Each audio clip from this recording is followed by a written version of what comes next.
This episode is sponsored by TherapyNotes, TherapyNotes.com. Be sure and check them out and be sure and use the promo code Gordon, Gordon, and you can try them out for 2 months for free.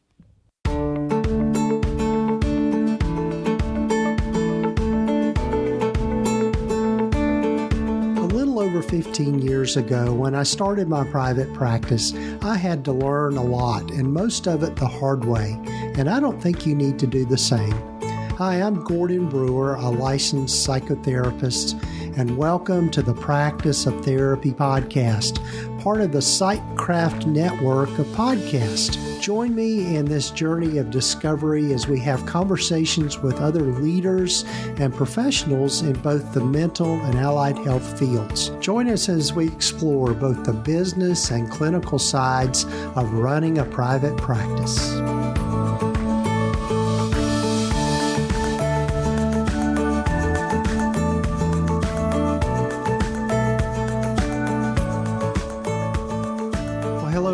Welcome to the podcast. I'm Gordon Brewer, and this is episode number 291 of the Practice of Therapy podcast.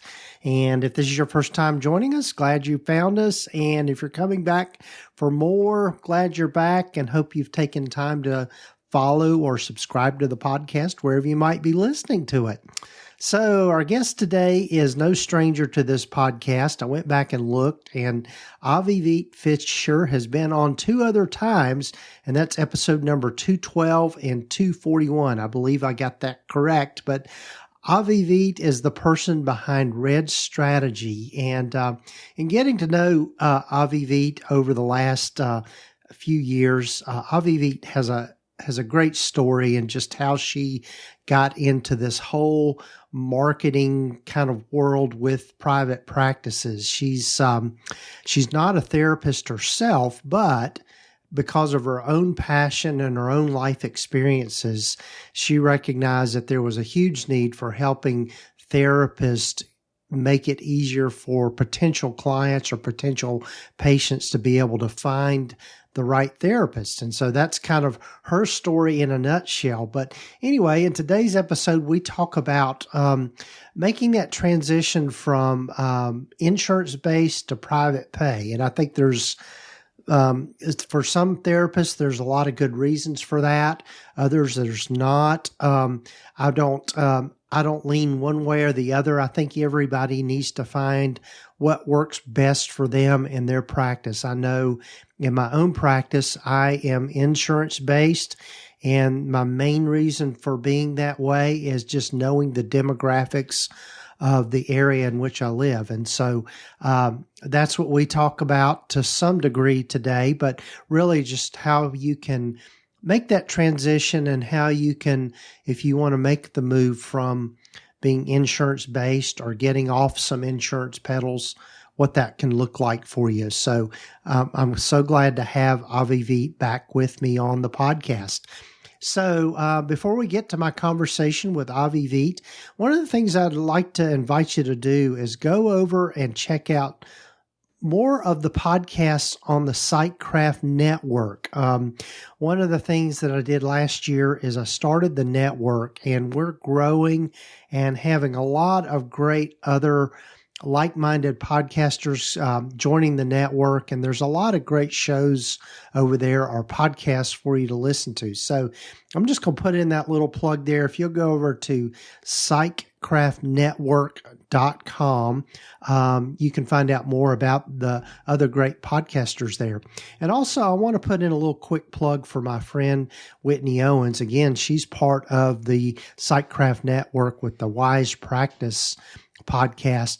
She's holding a summit in October, and there are still some tickets left, but I'd invite you to go over to her website, and it's just WhitneyOwensConsulting.com, and you can find out more about the Wise Practice Summit. It's a conference that's going to be, the location is going to be absolutely beautiful, and the Psychcraft Network is one of the sponsors of the summit, but she has got some top line speakers lined up for that summit. And you can get 13 continuing education credits by attending the conference.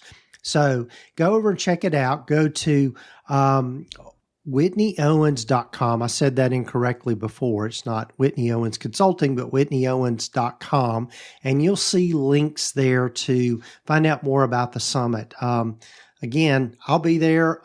Got a lot of great speakers lined up. And this conference is specifically for folks are really geared more towards, I wouldn't say specifically for, but geared towards folks that like being able to integrate their faith with their practice. And so I know for some people that's not quite a good fit, but I know knowing Whitney and knowing how she does things, this is going to be a top-notch conference.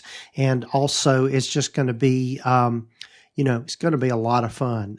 So invite you to go check that out. And also, if you'll be sure and listen here to one of the members of the Sightcraft Network and just talking about their podcast, and also some more words from our sponsor of the podcast, TherapyNotes. Hey there. If we haven't met, my name is Lisa Mustard, and I'm the person behind the scenes of The Therapy Show with Lisa Mustard, a podcast where I interview seasoned and knowledgeable talk therapists from the counseling world to glean valuable insights, techniques, and tools that you can apply to your practice and your life. Plus, you can also earn continuing education contact hours from some of my episodes. So to learn more about the show and get your first continuing education contact hour for free, head on over to my site, lisamustard.com. One of the keys to a successful private practice is having the right systems and processes in place to make things run as smoothly as possible. With a system like TherapyNotes, you'll have more time to spend with what matters most, your clients. TherapyNotes is a complete practice management system with everything you need to manage patient records, schedule appointments, meet with patients remotely, create rich documentation, and bill insurance right at your fingertips. Their streamlined software is accessible wherever and whenever you need it. Your clinical records will be secure with less paperwork, which means you can give a much better quality of care. It's the EHR that Gordon uses in his practice. Be sure to check them out today by going to practiceoftherapy.com/therapynotes, and be sure to use the promo code GORDON to get 2 months free.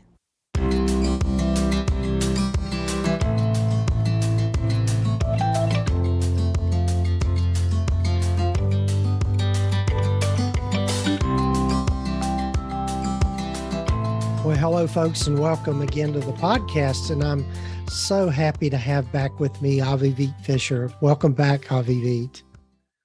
Thank you so much for having me. Yes. And so for folks that have been listening to the podcast, you know that Avivit is no stranger to the podcast, and she is the person behind Red Strategy. So if, Avivit, for people that don't know you yet, do you want to tell folks a little more about yourself and what you're up to? Sure.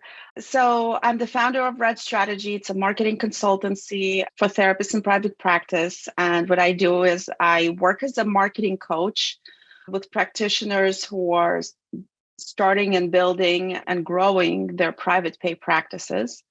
So I help them figuring out their niche, figuring out their brand, and digital and offline marketing strategies. So I work with my clients on creating a strong online presence using SEO, using email marketing, and anything really that has to do with the outreach and marketing their private practice.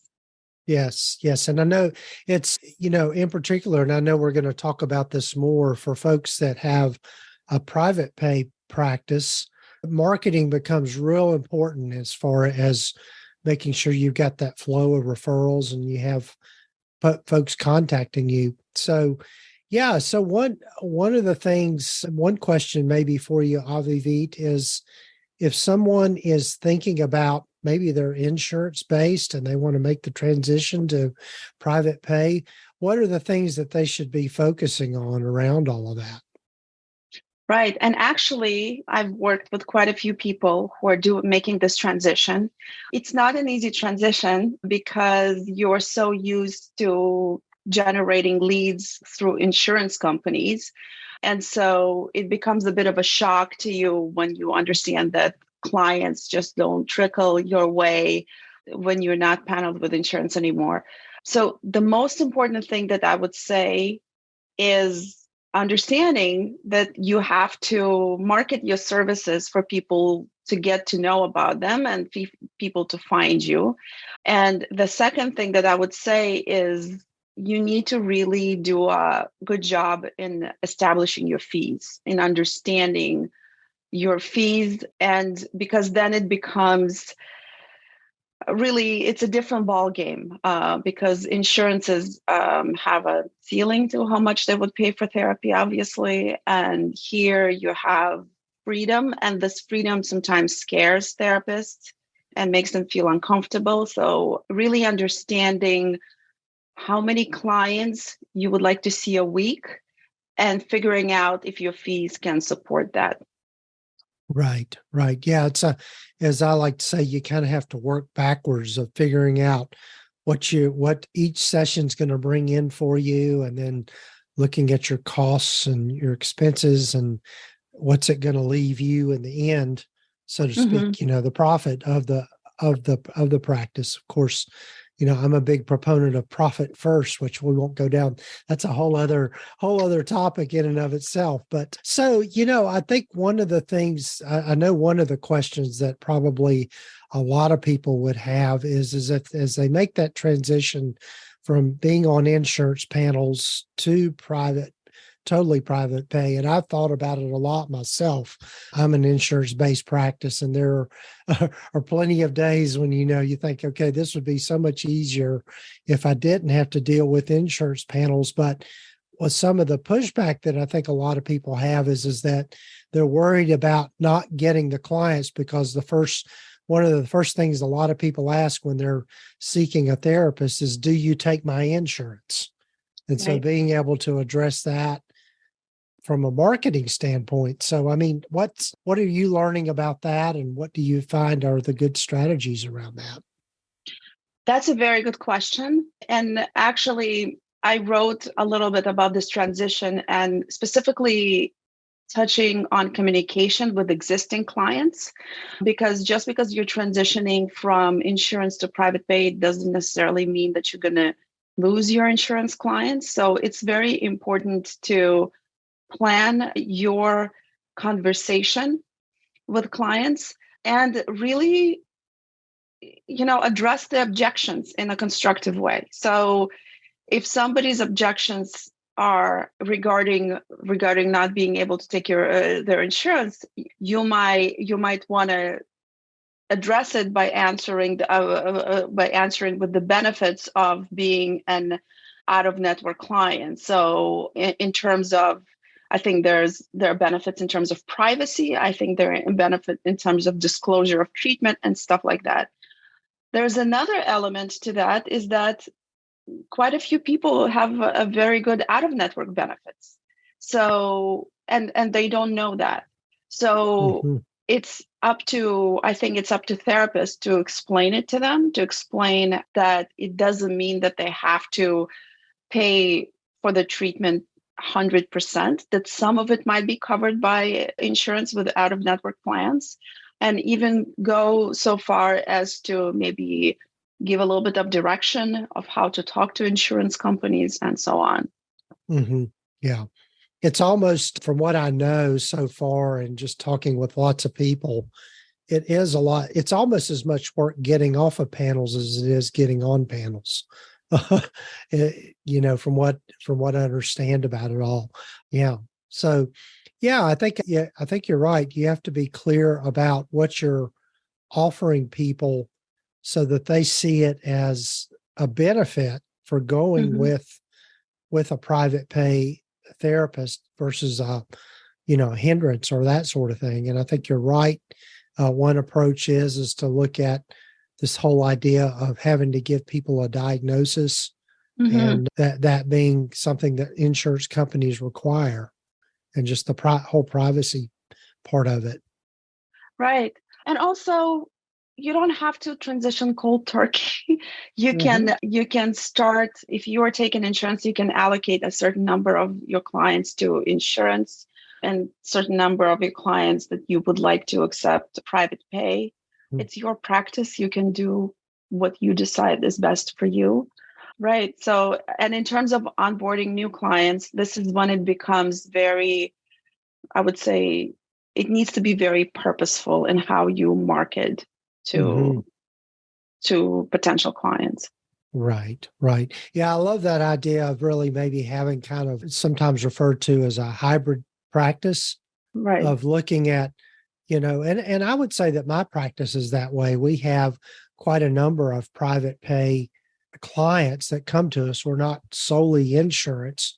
And I think one of the things that is appealing to a lot of those folks is not sharing their information with folks. But the other thing too, from a business standpoint, is I think looking at which panels are going to be the most lucrative for you to stay on. Fortunately, a lot of insurance companies are starting to pay higher contract rates, but looking at the volume of insurance of providers plus the ones that pay the most. And I would say go for those and then disregard all the rest. Yeah. Yeah. Well, I don't have a lot of information about working with insurance companies because obviously I don't really do that. Mm-hmm. But yeah, that sounds logical, and that makes sense. And also there are some companies, I think, like Alma and some other companies that help you out with that. Is that correct? That's correct. And that, and in that sense, there's two that come to mind. One is Alma, the another one is called Headway, and there's some others that are coming out there. And so that is also, as you mentioned it, Avivit, maybe a good alternative for people, because in many ways you're still operating almost like a cash pay practice, because those companies handle all the insurance part of it for you, and they just send you a check. My understanding of it is that with those companies, they are treated like an agency, and the insurance companies contract with them, and then they treat you as a contractor in working with them. Yeah. Right. So, and in that sense, it also takes care of referrals, because they also, I think, send referrals. Yes, they do. Mm-hmm. Yeah. But speaking of companies, there's another company, and I'm so sorry, I forgot its name. I can tell you a little bit later. Maybe you can put it in the notes. But there's a company that allows you to check out-of-network benefits. And so some therapists would pay a monthly fee just for the convenience that it provides for clients to check their out-of-network benefits. Or in some other instances, clients can check themselves.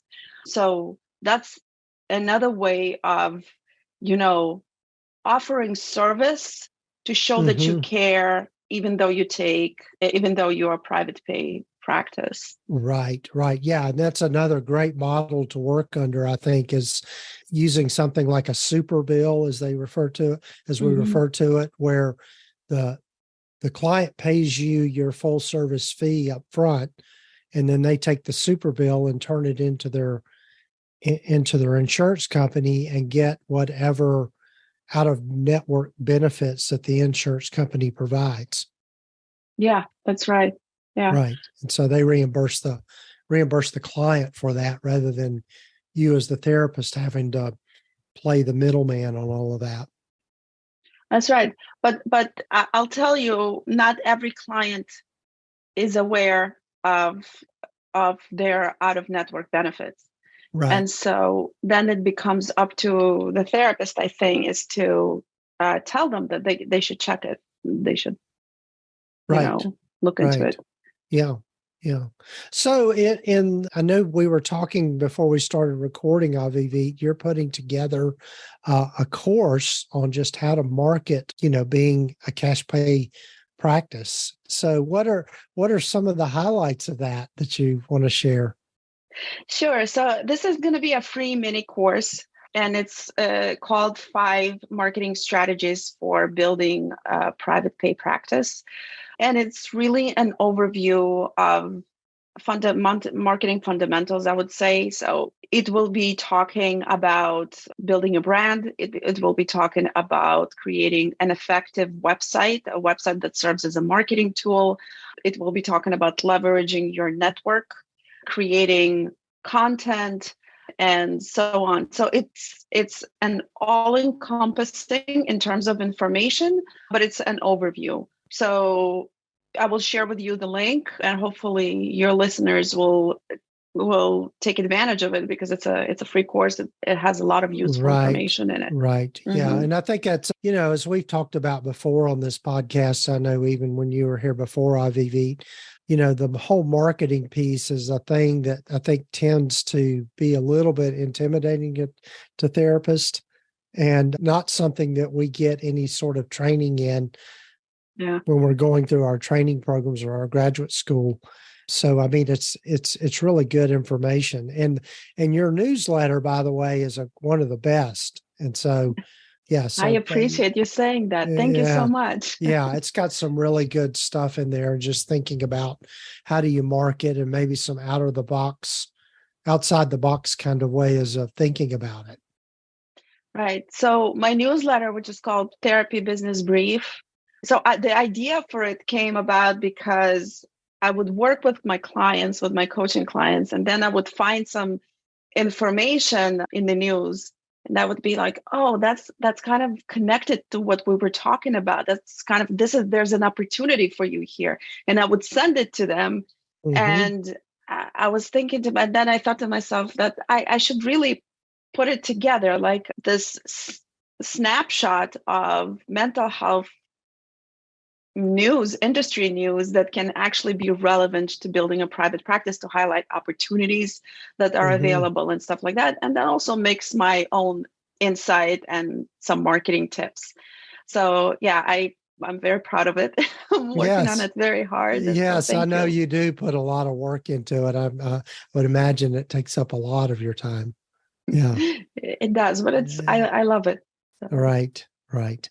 Yeah. So I guess one question before we kind of close things out is there one or two best marketing strategies that you find are working well for people right now?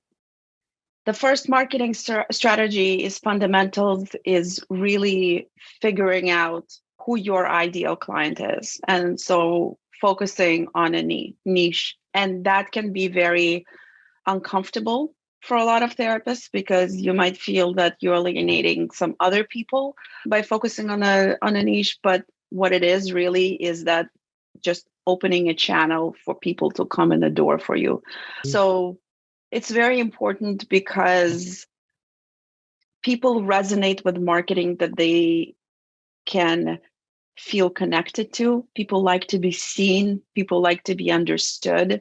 So choosing a niche is really a way for you to show that you understand this audience. So that's number one.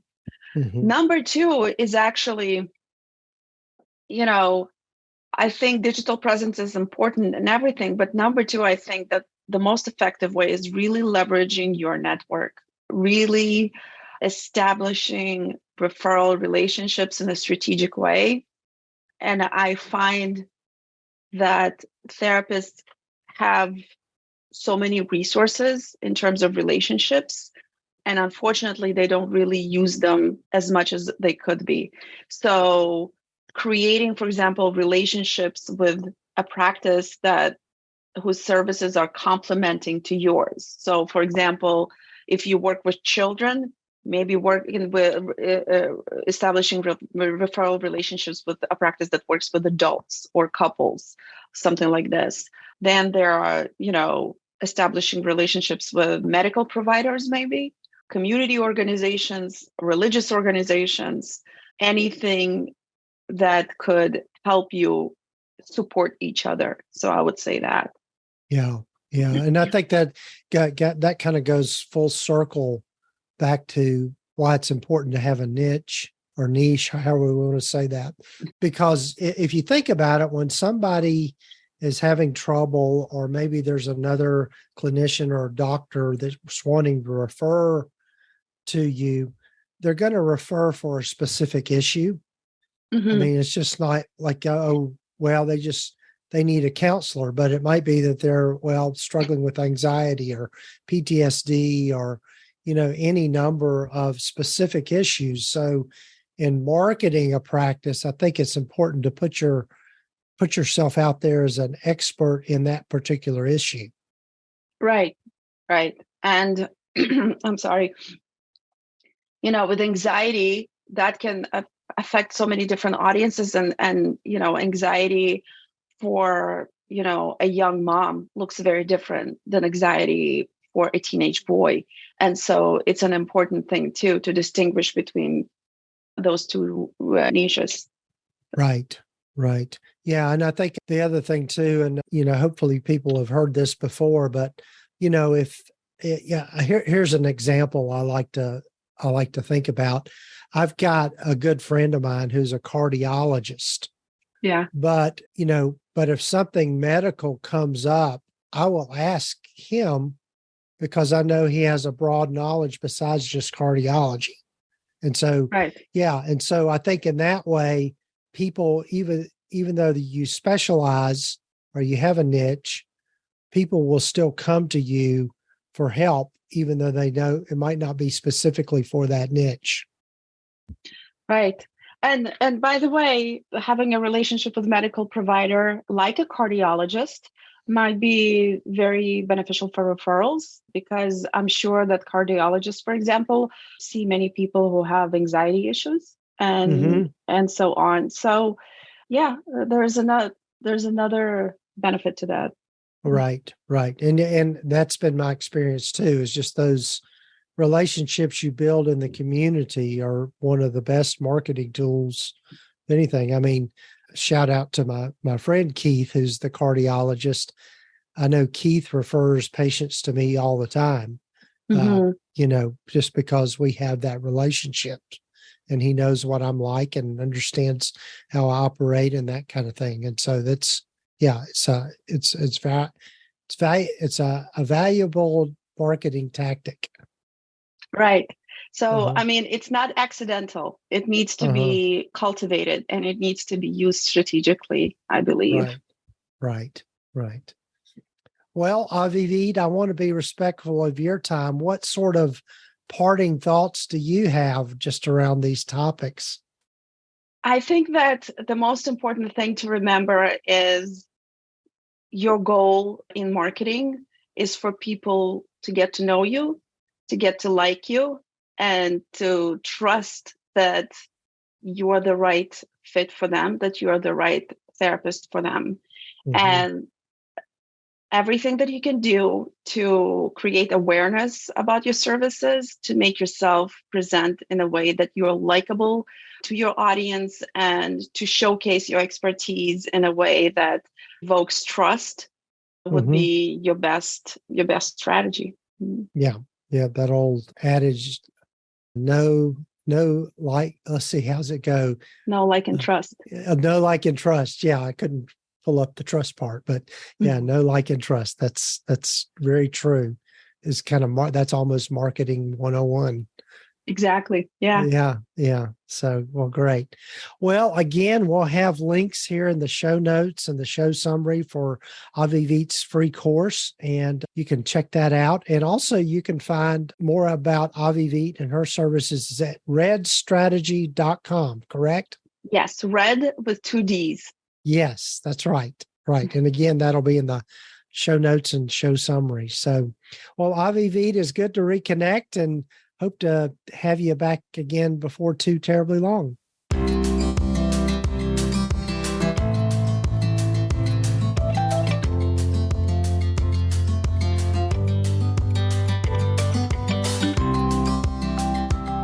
Well, again, a big thanks to Avivit for joining me on the podcast, and hopefully listening into our conversation was helpful for you and maybe thinking about some new ways to think about having a cash-based practice or a private pay practice.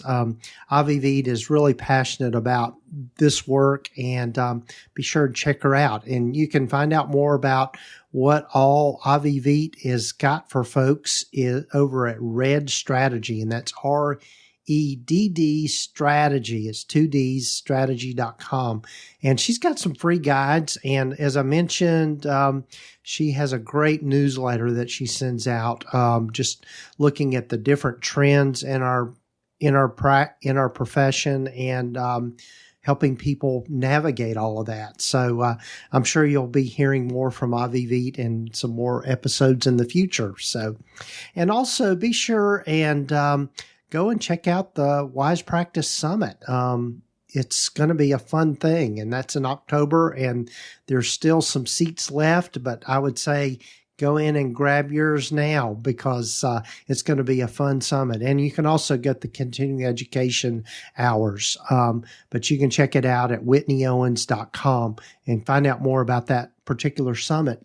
And also a big thanks to our sponsor of the podcast, TherapyNotes, and they are the leading electronic health record system for mental health providers. I use them in my practice, and I'm always impressed with the new features they're adding and things that we're able to do with that particular platform. It really automates things very much as far as scheduling clients and having filing insurance claims and all of that. It just makes it very easy. And so I can highly recommend them. And when you go over there to practiceoftherapy.com/therapynotes, use the promo code Gordon, just GORDON, and you can try them out for 2 months for free. And so it's a win-win kind of thing. So take care, folks. Hope your summer is going well. Fall will be here before we know it. And golly, how time flies by. But thanks for joining me on this journey, and look forward to being with you again next week.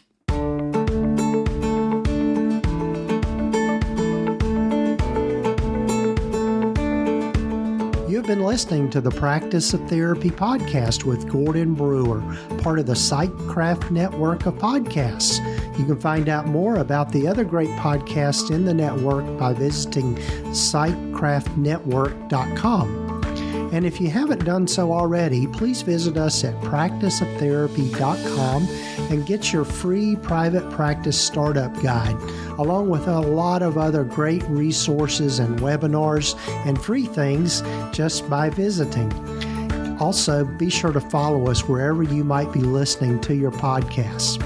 This podcast is intended to be educational in purpose and is not intended to give legal, accounting, or counseling advice. If you need a professional, find the right person for that.